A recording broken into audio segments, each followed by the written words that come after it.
Wait, what about weird?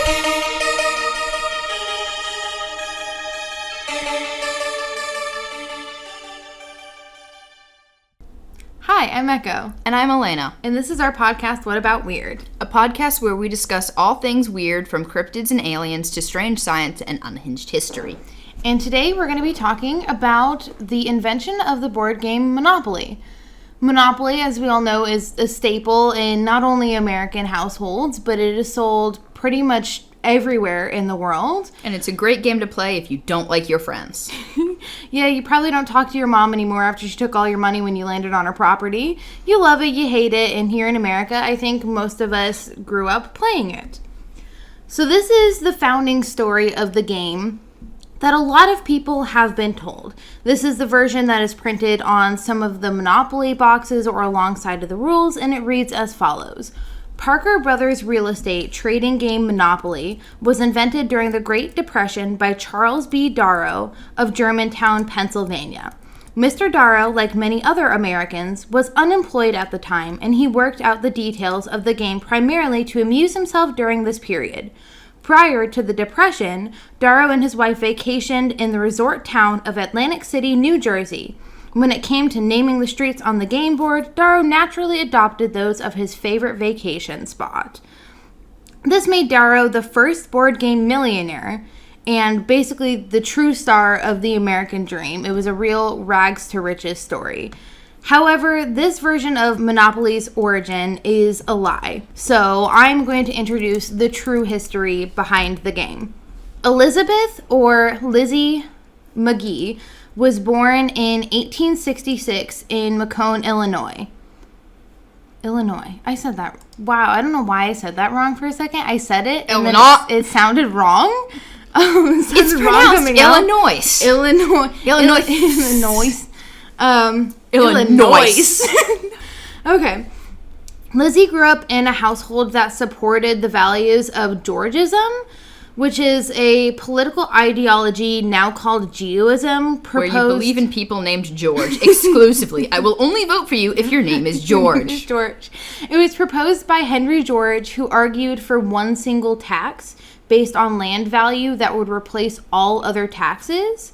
And Henry George also believed that someone should own 100% of what they have made, but everything that comes from nature should belong to everyone and should therefore be shared equally. So Lizzie grew up to accept these values, and they also played a large role in her life moving forward, but she was a very political person moving forward in her life.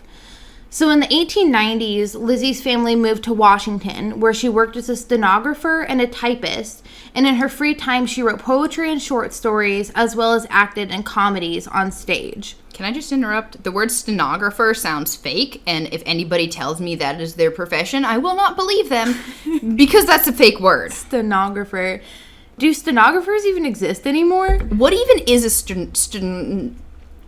that thing? What is that? Are you okay? I'm good. I just have speech impediment. A stenographer is someone who transcribes spoken words into written text using shorthand. Oh, okay. But usually there was this thing called like a steno type machine, or I'm pretty sure that's how it was pronounced. And so that's why it's called a stenographer.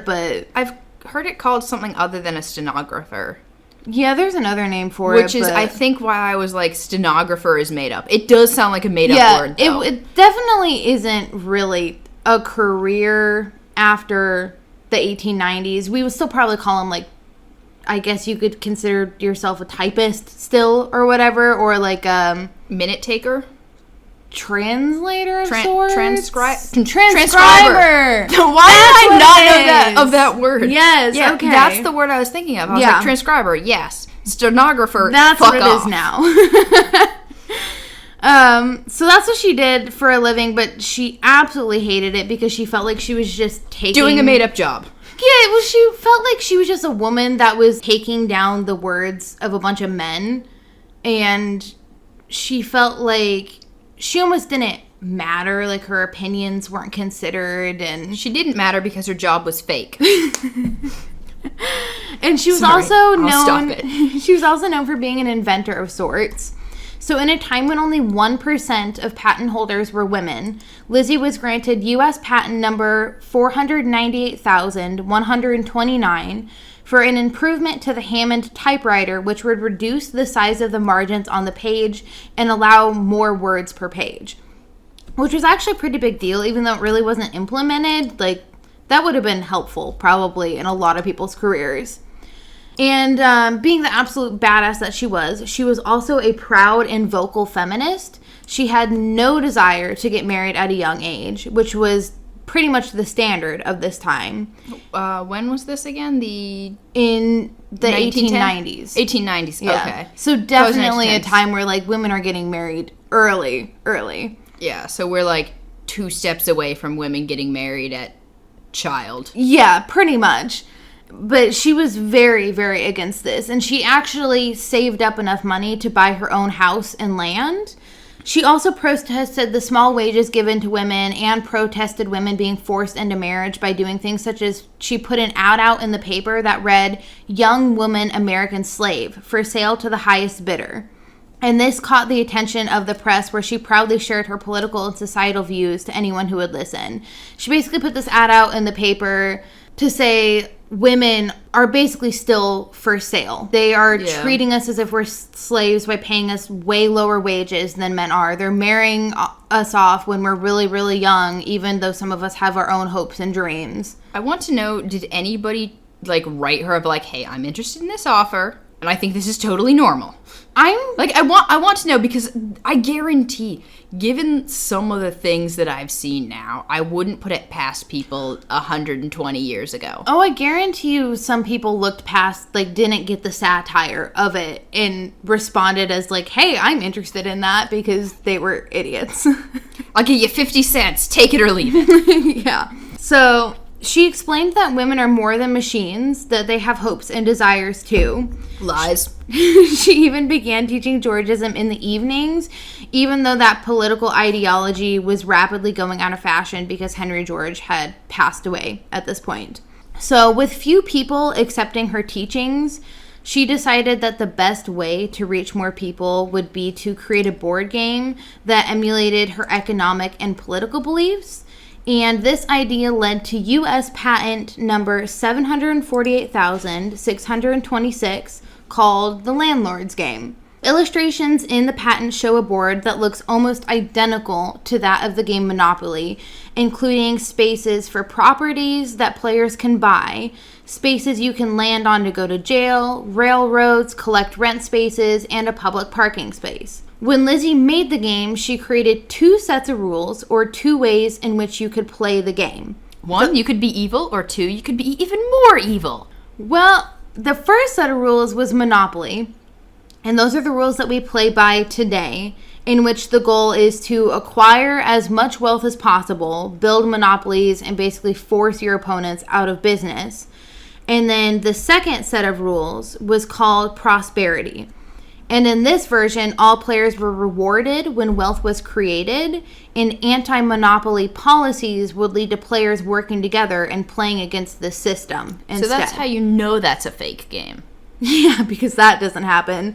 And basically what happened with this board game is almost more of like this crazy indicator of the corruption of capitalism than the game she created herself. Lizzie believed that when people played the game, they would realize how much better it was to share wealth and work together instead of hoarding it, to play against the system instead of against each other. The rules of this 1932 edition of Lizzie's Landlord Game stated, "The Landlord's Game shows why our national housekeeping has gone wrong, and the Prosperity Game shows how to start it right and keep it going." Her ultimate goal was to show the gross injustice of the current land system and to educate individuals on her beliefs that land should be common property. So Lizzie ended up founding her own company in order to produce and sell the game, calling it the Economic Game Company. She's saying what it is. She's saying what it is, but I'm sorry, that sounds like a shell organization for a, like, shady guy in like a fantasy or a fiction series. Like, My name is Mr. Economic, and I run the Economic Game Company. He's like the Batman villain. Yeah. Like, it's right up there with LabCorp. Honestly. So she mainly sold this game to colleges where it served as a teaching aid during economic lectures. So the students would play the game and kind of get to see how the economy worked in two different forms just by playing this game.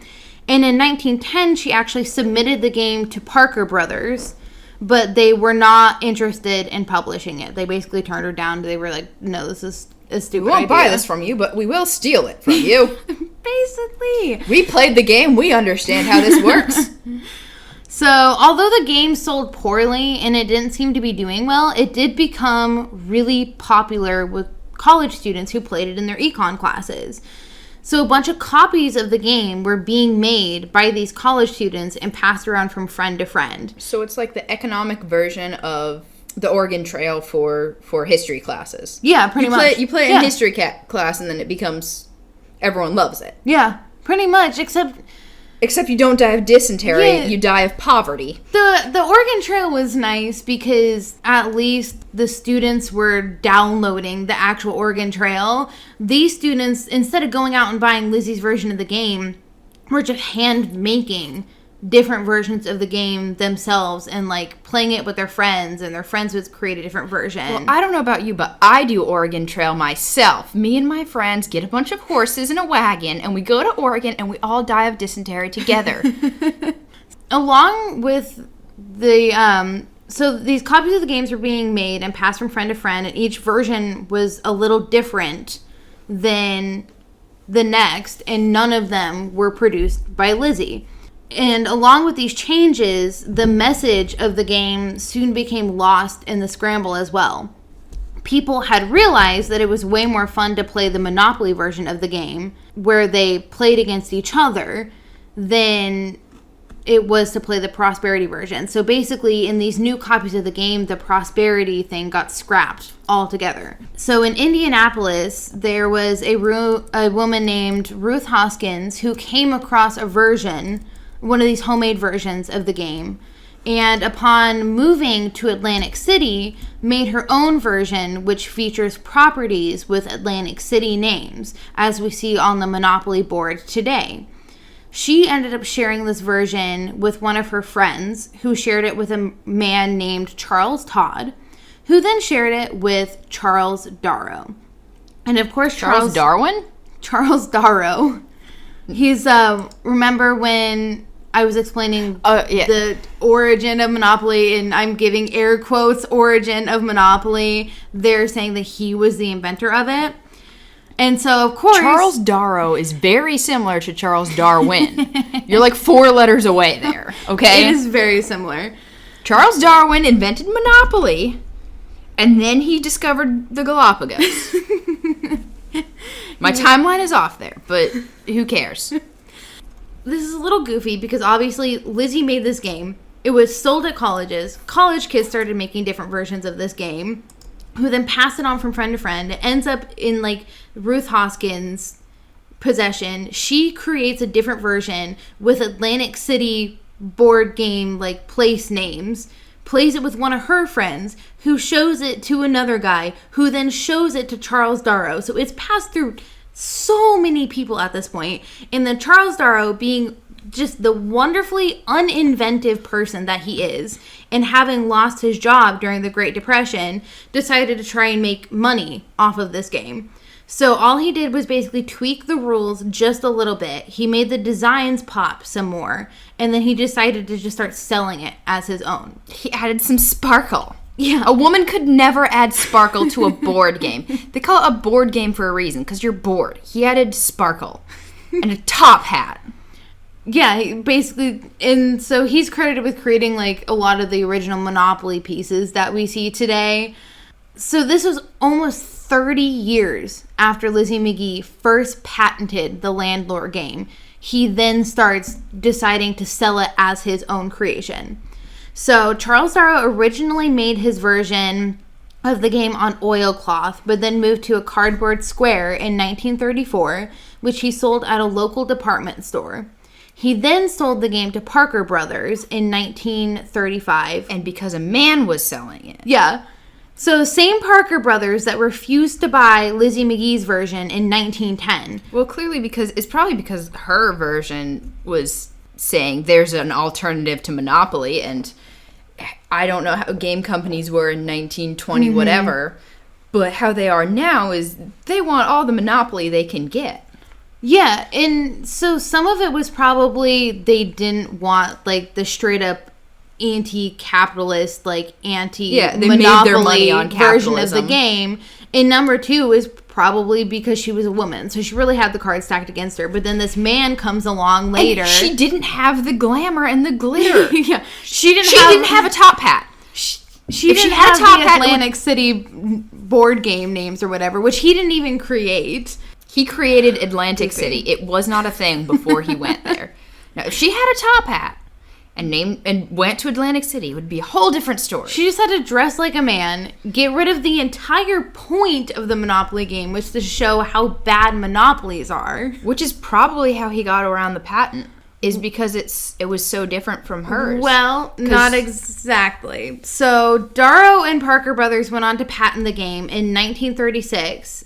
And then it sold almost 2 million copies or something in 1936. It was insane. So the president of Parker Brothers ended up asking Darrow where he came up with the idea. And he gave some completely BS story about, oh, I didn't have a job during the Great Depression. I just started thinking about this board game that would be like a really good idea. And then I stole it from somebody. Yeah, and then the whole vacation in Atlantic City. And that's how he came up with like the Atlantic City names, even though it was Ruth Hoskins that did that and not him. I just want to say, so he's saying, I didn't have money, so I went on a vacation. He was talking about where did he live? I need to know where he lived, and I'm sure vacations don't cost as much as they do now. He was from Pennsylvania. Okay, so it's not like he went on vacation and then was like, this is how I went on vacation and then created the game. He was like, I thought back to my favorite vacation in Atlantic City. But the stupid thing is that... So I remembered every single road name. If I didn't have to write my address on paperwork, I wouldn't know my home address. What are you talking about? And the goofy thing is that he didn't come up with even the Atlantic City names. It's like a different version of the game that Ruth Hoskins came out with, which is just another random person that happened upon the game. And Atlantic City came up with the names of the Atlantic City streets. Yeah, it's... So she was just like, I like these names. He just came up with like this complete BS story, and then they kind of noticed that it wasn't lining up. They were like, that seems like BS, because it is. You seem trustworthy and you have a top hat. And so they found out that he was lying. And so then they started looking through the history of this board game and like how it was passed in between people, and then they came across the patent from Lizzie McGee, and they were worried that she was going to sue them because they had just patented the exact same game of hers that was, barely tweaked. So George Parker himself decided to visit the now 70-year-old Lizzie McGee. She is 70 years old at this point. And he tells her... He punched her in the face. He tells her... Oh, we've come across your board game and we want to sell it along with 2 other board games that you've created.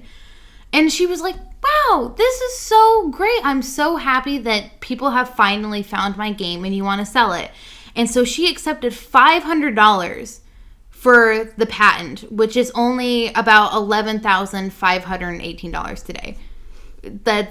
That's nothing. That is absolutely no money to buy a patent for a game that is this famous.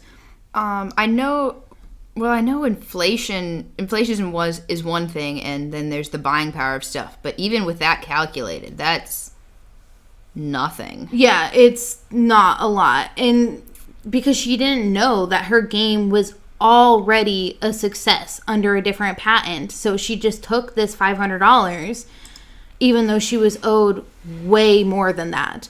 And then they didn't give her any royalties for it either. So it was just $500 flat, and she never saw anything else for it. So then in 1936, because Monopoly became so popular and they were selling basically millions of copies, Magie came across the board game Monopoly, which listed Darrow as its creator. And then she decided to go to the press with her story. But it never made the front page, and it didn't even gather any traction. So this game still kept getting sold under Darrow's patent because they bought her out, and nobody knew the original creator of the game. Okay, so she originally created this game in the 1890s, yes? It was like early 1900s because she presented the idea to Parker Brothers in 1910. And then in 1935, they repatented it under their name and bought her out without her knowing that it had already been a success and patented second. Okay, so 1910s, she patents the game. 1935, they re-released the game under their name. And then, I'm just trying to figure out the timeline on this. And then when did she come to the press about this? And also, when did they buy her out? She patented it was like before 1910, so it was probably like, I don't know, maybe a couple years before that. 1908. Yeah, something like that. It was like 28 years later. They re-patent it without knowing that she has a patent on this game. And then they find out when? They find out the next year in 1936. Okay, 36 they find out and try and buy her out. Yeah. And then when does she... She finds out basically later that year. Okay, so they buy her out 36, and then 36 she's like, hey, these guys are being shady. Yeah, like she finds out basically like within that year that they've screwed her over because here is this version of her game called Monopoly that they are saying that they've been selling before they bought her out, that they are now attributing to this man named Charles Darrow, and they gave her like a measly $500 for it when it's selling like fucking hotcakes. Okay, gotcha. I was just trying to figure out the timeline on this. So I was like, wait, was this like way later, or, you know, like 10 years later she found out, or... No, like she basically found out immediately. She tries to go to the press about it, and nobody gives a shit. Everyone's like, okay, whatever, lady. Yeah, they're like, screw you, you're a woman, and there's a world war going on. Yeah, and so this is in 1936, and she goes to the press about it. It doesn't even make the front page. Nobody cares about it, and it's not until 1973, which is like almost 40 years later, when an economics professor at San Francisco State University created a game for his econ class that he called Anti-Monopoly, which was a game similar to the prosperity version of Lizzie's game. And then he was sent a cease and desist letter from Parker Brothers for trademark infringement for creating an anti-monopoly game for his econ class. So he was sent a cease and desist against Monopoly, like the patent for Monopoly, or against the patent for, what was her game, the Economic Prosper, or what was it called, her original game? Prosperity. Well, it was originally called the Landlords Game, and then it had two versions, Monopoly and Prosperity. Right. And so he created a game that was like the Prosperity version.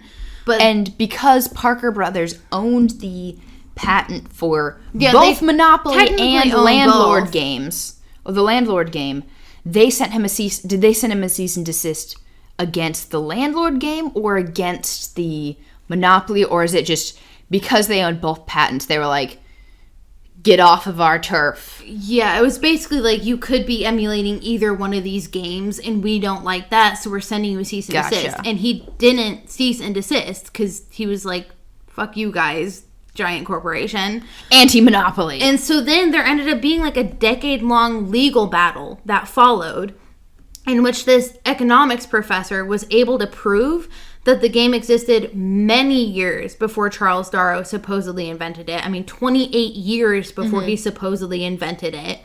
And then it came to light that Lizzie McGee is the true creator of the game Monopoly.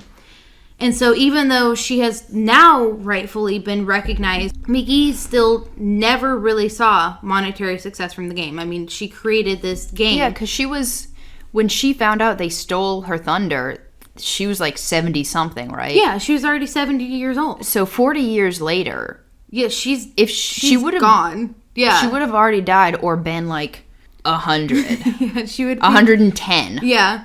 So she had already passed at this point, and all she saw was that $500 from a game that has now sold over 275 million copies, is licensed in nearly 100 countries, and is manufactured in over 30 languages.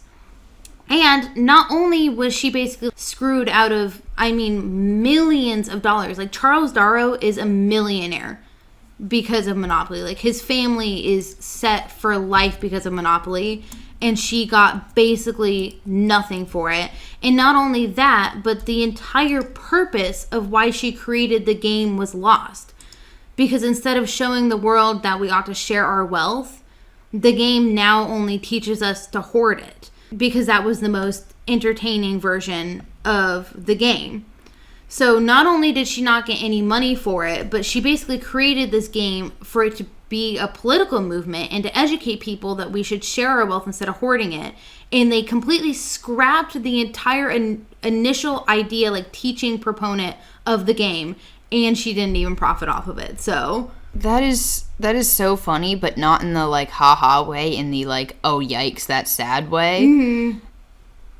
Because they I was joking about it earlier, but they basically played her game and was like, we're gonna play your game actually, and then we're gonna metaphorically play your game. Yeah, in the real life. And that's why I was kind of saying earlier how, yes, the game was created to be inherently anti-capitalist, but the story in itself just shows how messed up the entire system is. And nothing's changed. Nothing has changed. Yeah. And another ironic thing is that there is still a plaque in Atlantic City that celebrates Charles Darrow for the creation of Monopoly. Yeah, well, who's going to take it down? They still have, there's a lot of things down in the South they still haven't taken down. Yeah. On a slightly divergent note, I just looked up the Landlord game, and why do we not have this board? This is so much cooler. It actually, it's way cooler. It's so cool. It's not like boxes. It's